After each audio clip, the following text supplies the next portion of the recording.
बार आप पढ़ लीजिए क्वेश्चन को खूब अच्छे से, फिर हम लोग क्वेश्चन को सॉल्व करना स्टार्ट करें। देखिए क्वेश्चन दिया NaCl का 1.2% विलयन हमारा ग्लूकोज के 7.2% विलयन के समपराशरी है। NaCl विलयन का 1/2 गुणांक आपको ज्ञात करना है बेटा। तो देखिए यहाँ पे आपको क्या दे रखा है क्वेश्चन में, जो हमारे पास दे रखा है 1.2 यानी NaCl के लिए, ठीक है। पेन का कलर चेंज करते हैं हम लोग। NaCl के लिए बेटा, NaCl के लिए हमारा क्या है बच्चों 1.2% जो हमें दिया गया है, का अर्थ यहाँ पे क्या है बच्चों कि 1.2 ग्राम NaCl घुला हुआ है बच्चों हमारा, किसमें घुला हुआ है, किसमें बच्चों 100 ml में, किसमें 100 ml में बच्चों घुला हुआ है, ठीक है। तो देखिए हमारे पास B बराबर हो जाएगा बच्चों कितना 100 ml, ml को आप लीटर में चेंज कर दीजिए तो ये हो जाएगा 100 बटे में हो जाएगा बच्चों 1000, ठीक है। एक जीरो कम रहेगा तो ये डिवाइड हमारे कट जाएंगे, कितना बचेगा बच्चों 1/10 लीटर बच गया, ठीक है। आप चाहें तो आप इसको लिख सकते हो B बराबर कितना 0.1 लीटर, ठीक। तो ये हमारे पास क्या आ गया बच्चों लीटर आने की आयतन आ गया। और आपको क्या दे रखा है बच्चों W बराबर आपको दे ही रखा है, W बराबर आपको दे रखा है कितना 1.2 ग्राम दे रखा है आपको, ठीक है बच्चों। NaCl का अणुभार कितना होता है बच्चों, आप देख सकते हो Na का होता है 23, Cl का होता है बच्चों 35.5 यानी कि 58.5 हो जाएगा, ठीक है। ये निकल आया मेरे पास क्या अणुभार बच्चों। अब हम लोग क्या करते हैं, इस वैल्यू को फार्मूले में पुट करके आई का वैल्यू निकाल दे। देखिए अब क्या होता है, ये होता है Pb बराबर होता है बच्चों InRT होता है, ठीक है। अब देखिए यहाँ से हम लोग निकालेंगे, देखिए P1 बराबर ये हो जाएगा हमारे पास I, और स्मॉल n बराबर होता है बच्चों W/m, तो ये हो जाएगा m, और ये हो गया बच्चों R, और T हो गया, ठीक है। अब हम लोग क्या करते हैं, यहाँ पे वैल्यू रख लेते हैं, और देखिए कितना हो जाएगा, अपॉन में इसके B है तो B रख ली I1, P1 बराबर हो जाएगा बच्चों कितना I इंटू हो जाएगा 1.2, और R की वैल्यू हमें पता नहीं है, और इंटू में हो जाएगा बच्चों T, अपॉन में कितना रखेंगे 558.5, ठीक है। इंटू में हो जाएगा 0.1 बेटा, ठीक है। अब हम लोग क्या करते हैं, इसका हम लोग कैलकुलेशन कर लेते हैं, और या तो आप इसको अभी इतना ही छोड़ दीजिए, ठीक है। आगे पूछ रहा है कि NaCl के विलयन का परासरणी दाब की गणना आपको करनी है बेटा, ठीक। तो देखिए जब हम NaCl के लिए क्वेश्चन को एक बार पढ़, ग्लूकोज दिया गया है, तो ग्लूकोज का देखिए बच्चों जो सूत्र होता है वो होता है C6H12 होता है बच्चों O6, ये हमारा ग्लूकोज का फार्मूला होता है, ठीक है। अब देखो ग्लूकोज के लिए हमारे पास दे रखा था बच्चों इसमें 7.2%, तो हम यहाँ पे लिखेंगे बच्चों कि 7.2 जो है प्रतिशत का जो अर्थ है बच्चा क्या है अर्थ, तो ये आपके पास W बराबर हो जाएगा 7.2 ग्राम, ओके। B बराबर हमारे पास वही रहेगा 0.1 लीटर वाला बच्चों, और यहाँ पे अणुभार निकालते हैं अगर हम लोग C6H12O6, तो कितना है देखिए C12 × 6 प्लस 1 गुणे हो जाएगा 12 प्लस 16 गुणे बच्चों 6, तो जोड़ेंगे तो कितना आ जाएगा बच्चों 180 आ जाएगा, ठीक है। M निकल आया। अब देखिए अगेन फार्मूला लगाते हैं हम लोग, Pb बराबर क्या होता है बच्चों, इसको हम P2 नाम दे रहे हैं, तो ये हो जाएगा बच्चों कितना से W, Pb बराबर होता है, मैं यहाँ पे लिख देता हूँ P बराबर होता है बच्चों NRTI, ठीक है।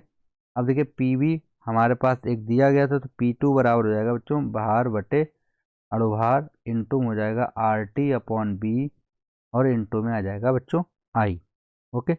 अब हम लोग क्या करते हैं, यहाँ पे वैल्यू पुट कर ले, देखिए P2 बराबर W की वैल्यू दे रखी है आपको 7.2, M की वैल्यू आपको दे रखी है बच्चों 180, R की वैल्यू हमारे पास पता नहीं है, T की वैल्यू पता नहीं है, B की वैल्यू हमारे पास है 0.1, ओके। अब देखिए NaCl जो हमारा है वो किस आयनों में टूटता है बच्चों, NaCl को अगर हम लोग तोड़ें तो ये Na प्लस में टूट जाएगा और Cl माइनस में बच्चों टूट जाएगा। ठीक है, तो हम लोग यहाँ पे ले लेंगे I बराबर 1, क्योंकि देखिए एक एक आ रहा है, तो I बराबर हमारा कितना हो जाएगा 1। ठीक है, इसकी वजह से I बराबर 1 आ गया। अब हम लोग इसको कैलकुलेट कर लेते हैं। ठीक है, सर चैप्टर कौन सा है? ऑफिशियल विवेक यादव। देखिए बेटा, मैंने यहाँ पे 2024, 23 और 22 3 ईयर के क्वेश्चन लिए हैं, और ये जो क्वेश्चन है बच्चों, ये हमारा बिलियन चैप्टर से लिया गया है। ठीक है, यानी जो आपका पहले ही चैप्टर है उसी चैप्टर का ये क्वेश्चन दिया गया है। ठीक, अब देखिए यहाँ से हम लोग जब निकालेंगे, इतना वैल्यू हो गया हमारे पास। अब देखिए इस पॉइंट से हमारा ये पॉइंट हट गया बेटा। ठीक है, अब इस पॉइंट को हम लोग कैसे सोल्व करते हैं? देखिए RT हमें दे रखा है यहाँ पे। ओके, अब इसको एक बार मैं यहाँ पे लिख देता हूँ। P2 बराबर बच्चों 72 बटे हो जाएगा 180, और ये हो गया बच्चों RT। इसको हम डालते हैं समीकरण नंबर 2। अब देखिए समीकरण 1 पहले चेक कर लीजिए, ये भी आपके पास P1 बराबर था। ठीक है, कितना था बच्चों? P1 बराबर था बेटा। ठीक है,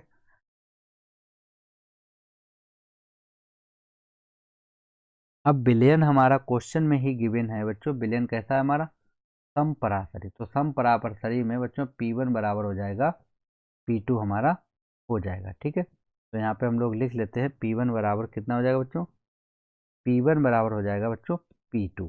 P1 बराबर P2, क्योंकि बिलियन कैसा? समपराशरी। ठीक है, तो P1 बराबर बच्चों क्या हो जाएगा? P2 हो जाएगा। तो देखिए यहाँ पे हम लोग वैल्यू रख लेते हैं। P1 की वैल्यू देखिए कितनी आई थी, 1.2 था, इंटू R और T था, और अपान में बच्चों था 58.5, इंटू था 0.1, बराबर में बच्चों रहेगा हमारे पास। इसकी वैल्यू देखिए, चाहे तो आप इसमें ये वाली वैल्यू यूज कर सकते हो। ठीक, इस वाली वैल्यू को तो हम इसी वैल्यू को रखेंगे। ठीक है, तो हो जाएगा कितना बच्चों? 7.2, और इंटू में रहेगा बच्चों RT, अपॉन में कितना रहेगा? 180, इंटू 0.1। तो 0.1 से देखिए 0.1 कैंसिल, RT से बच्चों RT कैंसिल। ठीक है, अब देखिए यहाँ से पॉइंट से हमारा पॉइंट हट गया। अब हमारे पास बचा I इंटू 12 बटे में कितना आ गया? 58 पॉइंट, और बराबर 72 गुणे बच्चों 180। अब 12 एकम 12, 12 छंग होता है बच्चों 72। ठीक है, अब देखिए इसको काटें, 6 कम 6, 6 3 18, यानी कि 30। अब देखिए I अपॉन में आ गया बच्चों 58.5, और बराबर हमारे पास आ जाएगा बच्चों 1/30। इसको इधर भेज देंगे, तो I बराबर आएगा 58.5, और अपॉन में कितना रहेगा बच्चों? 30 रहेगा। ठीक है, अब इसको जब डिवाइड करोगे आप, तो देखिए आपके पास कितना आ जाएगा बच्चों? या तो आप पॉइंट हटा लीजिए, नहीं तो आप डायरेक्ट डिवाइड कर दिए, तो I बराबर आ जाएगा 1.95। कितना आ गया बच्चों? 1.95। यानी NaCl के लिए आप ये देख सकते हो, NaCl के लिए बांट हाफ गुणांक। तो बांट हाफ गुणांक बच्चों कितना हो जाएगा आपके पास? I बराबर हो जाएगा बच्चों 1.95। ये हमारा आंसर हो जाएगा बच्चों। ठीक है, तो आई होप इतने क्वेश्चन आज मैंने जितने भी लगाए हैं वो सभी क्वेश्चन आपको क्लियर हुए होंगे। और इसके बावजूद अगर किसी बच्चे को किसी भी क्वेश्चन में अगर कोई प्रॉब्लम होती है, तो वो बच्चा कमेंट बॉक्स में पूछ सकता है बेटा। ठीक है, तो आज के लिए इतना ही रखेंगे हम लोग। मिलते हैं नेक्स्ट डे